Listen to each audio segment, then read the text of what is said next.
Hello दोस्तों। आज हम आयतन और धारिता के बारे में अध्ययन करेंगे। तो चलिए समझते हैं आयतन क्या होता है।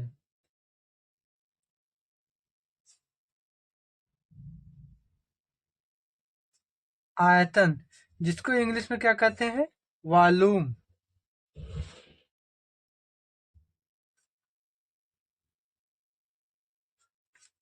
वॉल्यूम आयतन जिसको इंग्लिश में क्या कहते हैं, वॉल्यूम।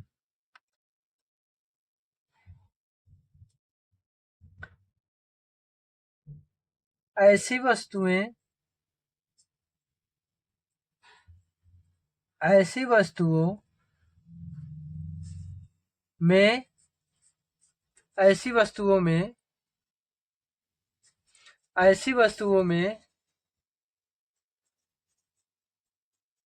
लंबाई, चौड़ाई के साथ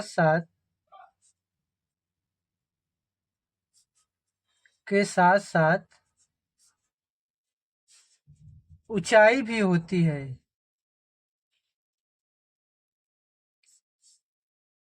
ऊंचाई भी होती है।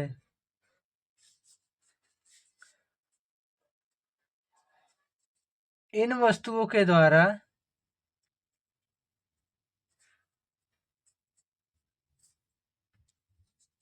इन वस्तुओं के द्वारा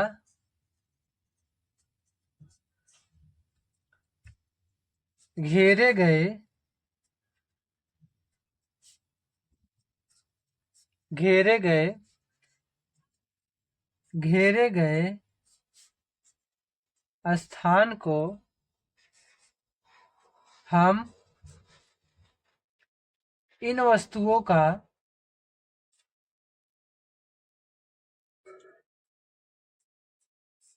इन वस्तुओं का आयतन कहते हैं।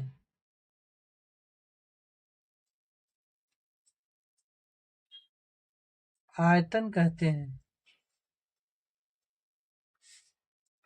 आयतन जिसको इंग्लिश में क्या कहते हैं, वॉल्यूम। ऐसी वस्तुओं में लंबाई, चौड़ाई के साथ साथ ऊंचाई भी होती है। अर्थात ऐसी वस्तु में लंबाई भी होती है, चौड़ाई भी होती है और ऊंचाई भी होती है।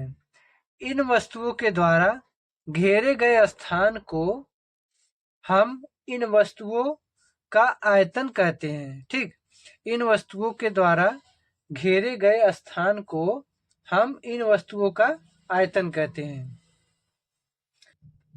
चलिए हम घन और घनाभ को देखते हैं।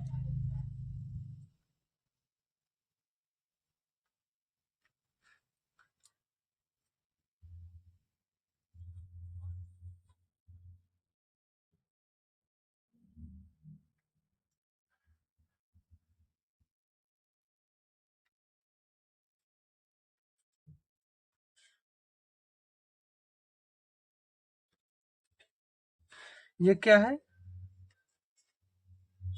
घन, जिसको इंग्लिश में क्या कहते हैं, क्यूब कहते हैं। ठीक, तो घन में क्या होगा, ये क्या है, ये चौड़ाई है।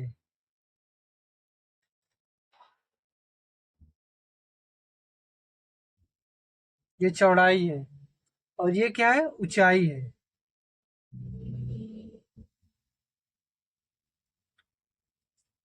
ये क्या है, ऊंचाई है और ये क्या है, लंबाई है।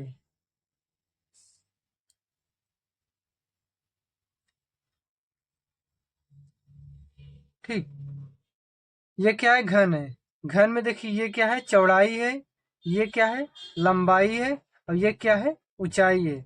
तो घन में क्या होता है, लंबाई होता है, चौड़ाई होता है और क्या, ऊंचाई होता है।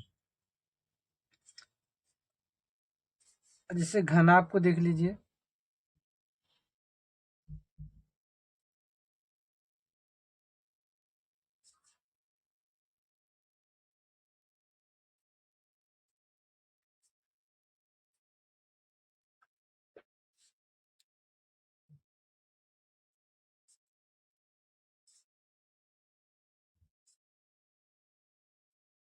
ये क्या है?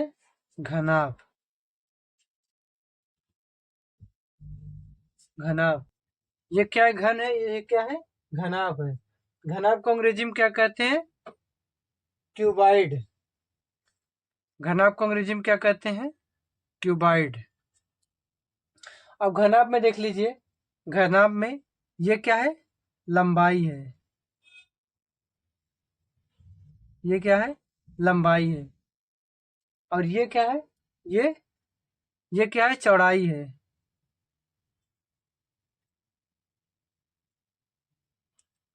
ये क्या है? ये लंबाई है, ये चौड़ाई है, और ये क्या है? ऊंचाई है।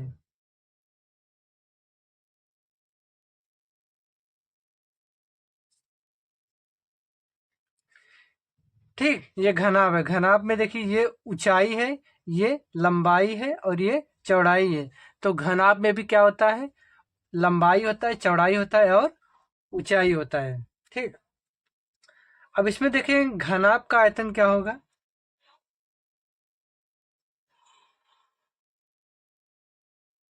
घनाभ का आयतन,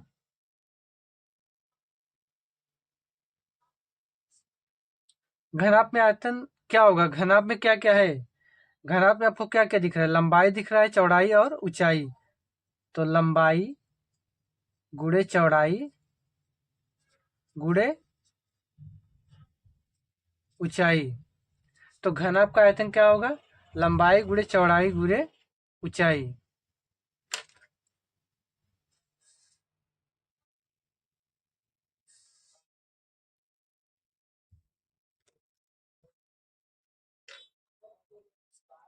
घन का आयतन क्या होगा?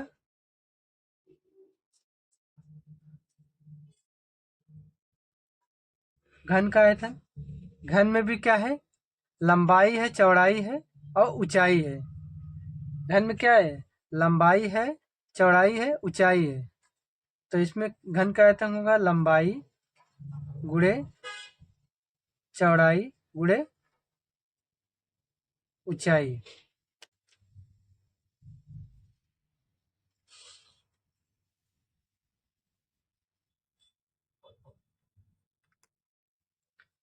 घन में क्या होता है? इसमें प्रत्येक भुजा क्या होती है? बराबर होती है। तो इसको एक तरीके से और लिख सकते हैं,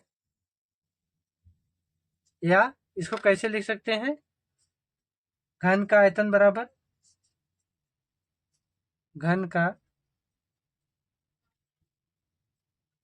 इसकी भुजा क्या होती है? प्रत्येक भुजा बराबर होती है। ठीक। घन की प्रत्येक भुजा क्या होती है? बराबर होती है। तो इसको भुजा गुणे भुजा गुणे भुजा, भुजा गुणे भुजा, या फिर भुजा क्यूब भी इसको लिख सकते हैं। तो घन का आयतन बराबर क्या होगा? लंबाई गुणे चौड़ाई गुणे ऊंचाई। घन का आयतन बराबर क्या होगा? लंबाई गुणे चौड़ाई गुणे ऊंचाई, या फिर घन का आयतन बराबर होगा भुजा गुणे भुजा, अर्थात भुजा का क्यूब।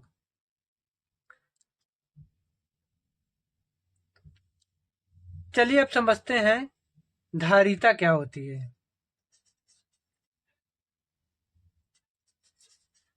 धारिता, जिसको इंग्लिश में क्या कहते हैं? कैपेसिटी।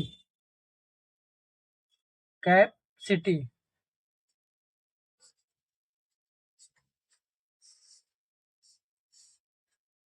धारिता, जिसको इंग्लिश में क्या कहते हैं? कैपेसिटी।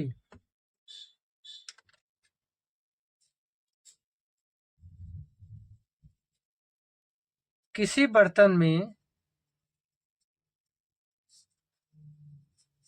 किसी बर्तन में जितना द्रव पदार्थ जितना द्रव पदार्थ भरा जा सकता है, भरा जा सकता है, वही उसकी धारिता है। वही उसकी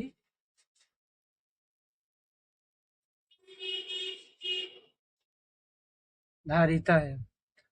धारिता क्या कहते हैं? कैपेसिटी।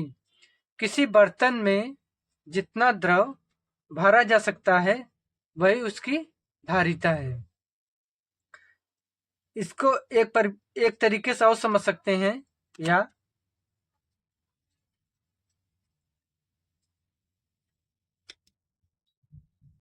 धारिता जिसको कैपेसिटी कहते हैं, किसी बर्तन में जितना द्रव पदार्थ भरा जा सके वही उसकी धारिता है। इसको एक दूसरे तरीके से भी बता सकते हैं, या पानी, पेट्रोल, दूध आदि पदार्थ बर्तन में रखे जाते हैं। पानी, पेट्रोल, दूध आदि पदार्थ बर्तन में रखे जाते हैं। बर्तन में लंबाई, चौड़ाई तथा गहराई होती है। ठीक, गहराई को हम ऊंचाई भी कह सकते हैं। ठीक, क्योंकि ये देखो, ये जो ऊंचाई है इसको गहराई भी कह सकते हैं ना। गहराई मतलब इतना गहरा है, तो ऊंचाई को ही गहराई भी कह सकते हैं। तो बर्तन में लंबाई, चौड़ाई तथा गहराई अर्थात ऊंचाई भी होती है, इसलिए द्रव की माप भी आयतन के रूप में ही होती है। जैसे आयतन में लंबाई, चौड़ाई और ऊंचाई है, और वैसे इसमें धारिता में भी क्या है? धारिता में क्या है? लंबाई, चौड़ाई और गहराई। गहराई माने ऊंचाई होती है, इसलिए द्रव की माप भी आयतन के रूप में ही होती है, जिसे धारिता कहते हैं।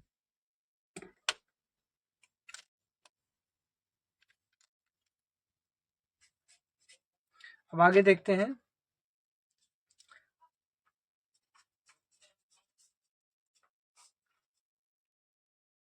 धारिता की इकाई, धारिता की इकाई क्या होती है? लीटर है। धारिता की इकाई क्या है? लीटर है। लीटर को संक्षेप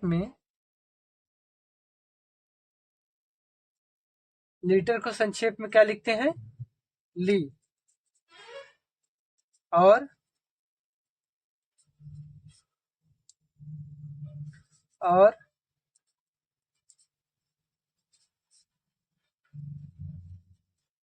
मिलीलीटर को संक्षेप में क्या लिखते हैं? मिली लिखते हैं।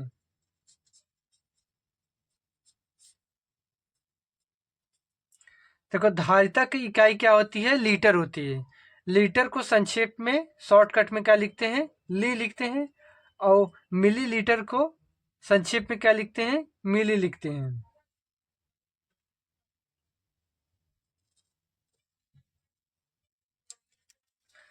अब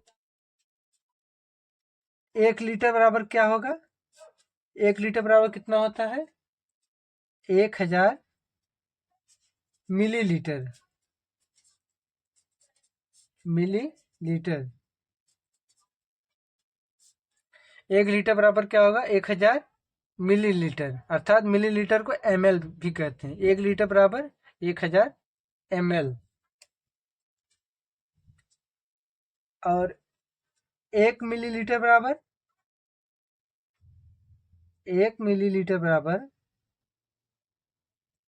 क्या होगा? 1 घन सेमी। 1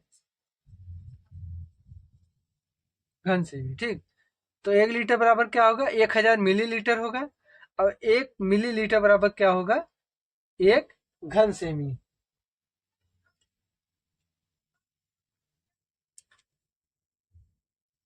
ठीक है दोस्तों, अगर आपको मेरी वीडियो पसंद आई हो तो वीडियो को लाइक करिएगा, और अगर आप मेरे चैनल पर नए हो तो चैनल को सब्सक्राइब जरूर करिएगा। Thank you.